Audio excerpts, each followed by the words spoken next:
So let us see what do we have here for you guys this Sunday afternoon. So please just take only what resonates, okay? Alam mo, ano ko ilalarawan ko yung energy, no, or vibe from this deck inside this room. Maaring ang energy na kumo-connect sa'yo ngayon, no, ay energy na kahit gulatin ko, hindi siya magugulat. Parang ako pa yung magugulat. You know, pag ginanon ko siya, no, ako pa yung magugulat kasi hindi siya magugulat. Yan. Alamin natin bakit.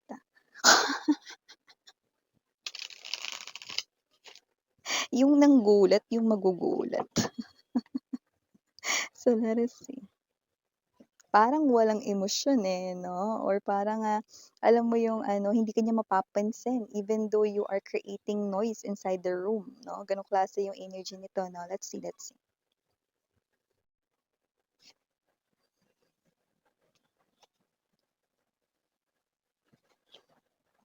Hmm. What's happening? Eight of coins in reverse position, ace of wands right here, center or core of this person's energy, the seven of cups, yeah. Three of pentacles right next to it, 10 of wands now. Okay, five of cups now. Bottom of the deck, four of swords energy, nine of wands, and the four of cups. 내가 너무 좋아해 이만큼. You know, ibig sabihin, mahal ka niya rito, no? This much, very much, so much. Yan, no? Ibig sabihin, itong person na to, no, ang dahilan ng kanyang pagkabalisa. Yes, you heard it right, no? Balisa itong tao na to, no? At parang wala siya ngayon sa tamang wisyo. With the Five of Wands to the King of Swords in reverse energy, it is because of his or her overflowing love for you. This person here, alam niya dito na parang siya ay nagpapantasya lamang with the Two of Pentacles right in there, no? And there's this Magician energy. This person here, nakikita ko rito, no? Na parang nahihirapan siya ritong i-balanse ang sarili niyang control kahit na may mga kailangan siya ritong gawin at maaring iba sa kanila, maaring makalimutan nilang may lakad sila today. At maaaring mawala yun sa isip nila, maaaring ma-late talaga sila or makaligtaan nila yon. Pero definitely wala sa relaxation mode ang taong ito. So bago natin pag-usapan, no, kung gaano siya rito kabalisa, batiin muna natin everyone. Hi and hello there everyone, my name is Yan. Welcome new subscribers. Returning Istam buyers, thank you sa inyong walang sawang love and support for me. At kung di nyo pa alam, meron pa tayong isa pang channel, link down below lang sa atin mga babes, no, na description box. Pwede nyo i-click yan para makarating po kayo there. Everyday nag-upload tayo ng collective readings for all signs doon. At tandaan ninyo, wala po tayong gender dito. So, babae, lalaki, LGBT, lahat ay welcome. Possible din na magpalit ang roles ko sa general reading ito. And at the end of the day, lahat ay may free will na free mong gamitin anytime, anywhere. At syempre, no, timeless tayo. Pwede nangyari na, sa iba nangyayari na, sa iba mangyayari pa lang. Kaya naman, just take only what resonates. But here, I do see that this person right in here na ay someone dito na hindi dito talaga matino. Yung kanyang isipan ngayon, don't worry, hindi naman siya dito isusugod sa mental hospital. Pero, okupado mo ang kanyang isipan dito. At hindi lang yun Mars, no? Wala tayong gender dito, no? Pare LGBTQs, welcome rin kayo dito, of course. Itong tao na to, na bukod sa okupado mo ang kanya ritong isipan, no? Pagdating dito sa kanyang damdamin, no? Okupado mo rin. So, definitely, this person right in here wants this. A very passionate new beginning in love. Yun ang nakita natin dito. And with this, look at that.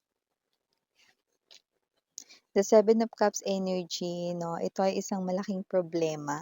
Kasi with the Seven of Cups energy right in here 'no, hindi niya rito magawang mabitbit or madala yung sarili niya to contact you first, 'yan 'no. Pero gusto niya with this Three of Coins energy 'no, tsaka pansinin mo dalawa kasi yung ating Ace of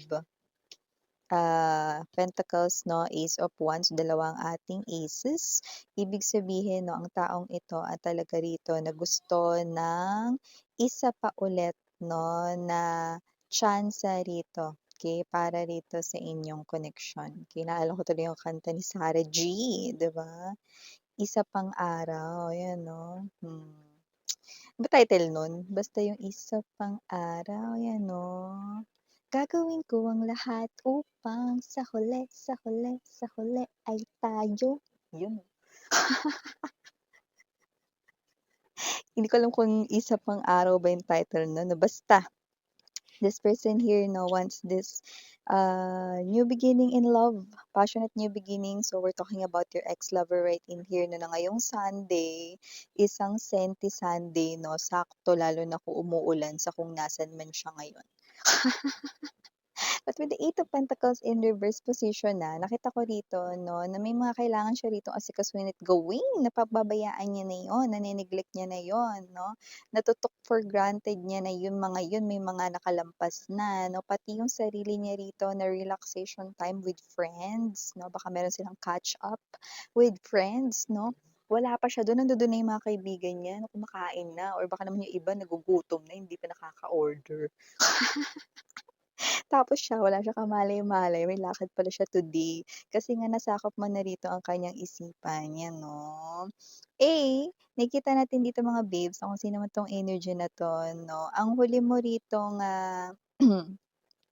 tingin sa kanya or ang huli mo rito 'no, na parang description sa kanya, never ka niyang hahanapin ever. Kasi nakikita mo siya rito na isa siyang malaking BS 'no, kayo na lang mag-search 'no, kaya sinasabi ni Miss Yan na BS 'no, basta, okey. So alam niyo naman baka ma-restrict tayo sa YT, mahirap na mga mare 'no.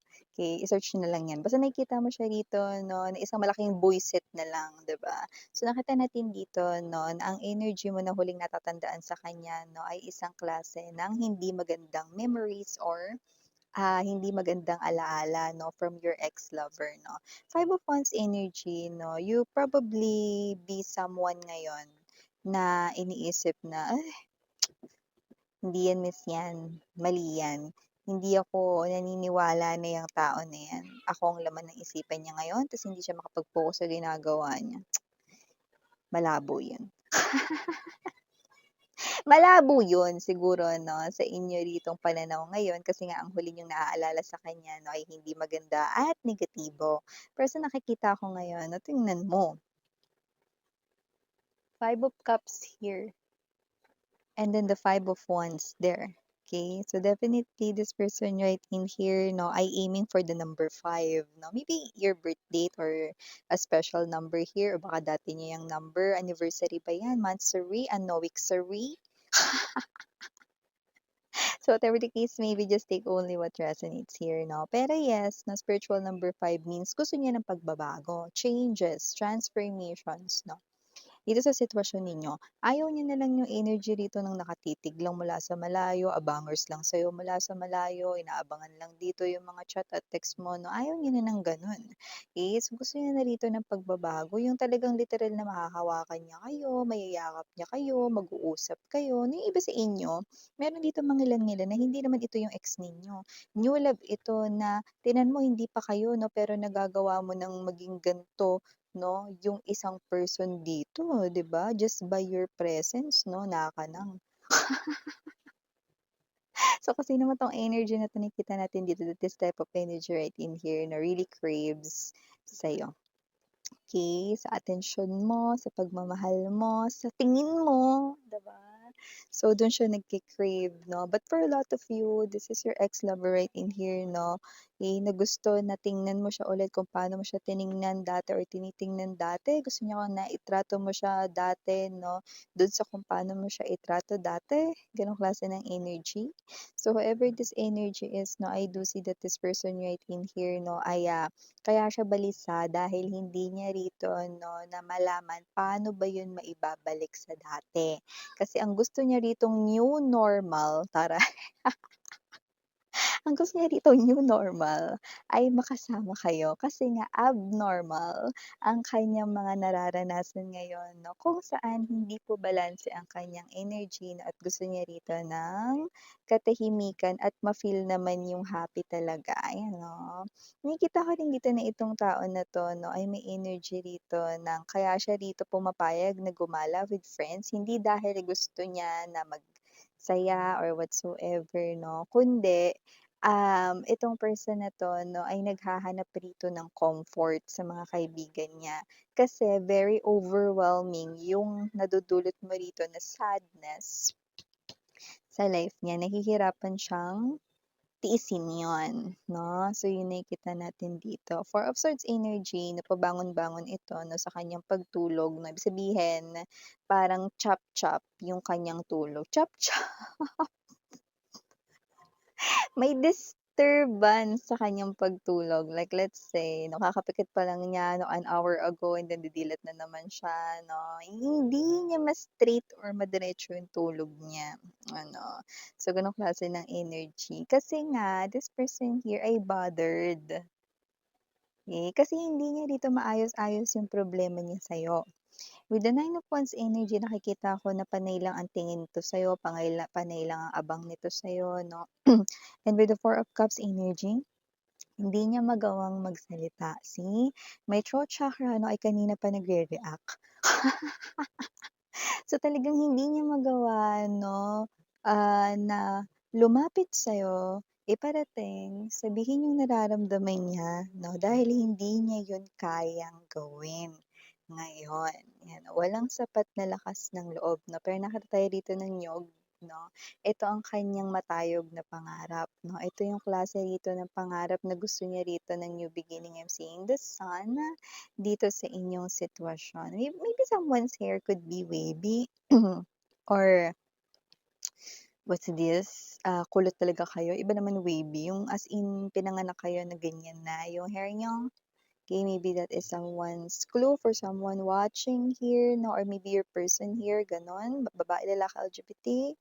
And yes, nakikita ko din dito that with the Eight of Pentacles energy 'no, and there's this magician na hoping siya rito 'no, na makasalubong kayo kasi kahit na makasalubong niya kayo rito baka wala na siyang choice 'no, kundi lumapit sa inyo rito. Alam mo yung parang wini-wish niya 'no, na magkaroon rito ng serendipity, chance of meeting you 'no, ng unexpectedly 'no, ng hindi niya dito pinaplano. Kasi 'pag pinaplano niya hindi niya kayang isipin na dalhin yung sarili niya pumunta sa'yo dun, kasi nahihiya siya sa'yo big time 'no. Pero iniisip niya rito, pinagpe-pray niya na sana makita ka na lang niya somewhere 'no, habang siya naggo-grocery or habang siya naglalakad papunta sa sakayan 'no, or habang siya rito 'no ay may ginagawang ibang bagay 'no, na hindi planado yun 'no. Kasi mas kaya niya na, lumapit sa'yo kapagka gano'n, okey. Kasi magkaiba yun mga babes, may mga tao talaga na gano'n, okey. Kasi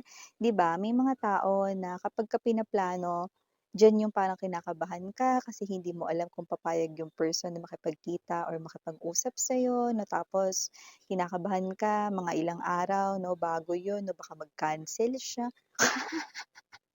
or magbago isip niya 'no, yun yung mga parang ine-expect niya 'no, na mga bagay na mangyayari kaya mas lalong mataas ang kaba, okey. Pero okey, kung sakali man na makita ka niya, yun nga yung pinagpe-pray, pinagwi-wish niya na with the magician energy, makita ka lang niya sa mall 'no, or somewhere, sa palengke 'no, kahit saan, sa public transpo, 'yan 'no. Kaya ka niyang lapitan, oo, kasi ito na yung chance, ibig sabihin 'no, it could be destiny 'no, bringing that moment 'no, para masabi niya rin sa'yo 'no, yung mga bagay na gusto niyang sabihin sa'yo 'no. Ay nakita ko rin dito kung ano yung mga gusto niya ritong sabihin or iparating sa'yo, yun din yung mga bagay na gusto mong marinig mula sa kanya, 'yan. So yun yung nakita natin dito 'no. So sa ngayon hindi naman natin sinasabi dito na mauna ka dito. Pero isa itong klase ng mensahe 'no, na kasi dito medyo ang kanya ritong pagdarasal 'no ay maaaring marinig. Nakikita natin dito na ito ay patuloy niyang ipinagdarasal 'no, na makita ka niya somewhere 'no. Kaya kapagka nangyari 'yun 'no, at least alam mo na maaaring magkabungkuan kayo 'no, sa station, bus terminal 'no, bus stop, 'di ba, mga ganyan or, sa pedestrian crossing habang tumatawid kayo, whatever the case may be o nasa coffee shop kayo, both kayo nandodo'n, whatever, okey? An opportunity at chance na iga-grab niya daw for sure, 'yan. So, initials na tayo, we have here capital letter I, capital letter P, capital letter S, capital letter B as in boy, capital letter R, capital letter M, capital letter F, and capital letter G. For small letters naman, we have O, I, T, L, and last but not the least, A. For A, maaring ito ay more than one, pero hindi maaring maging three. Okay? So, ito yung mga mensahe right here for ya. Guys, sige na Miriana, only for the girls niya na doon na for the Versarang Hail, Love, and Light. Enjoy the rest of your weekend again. 안녕.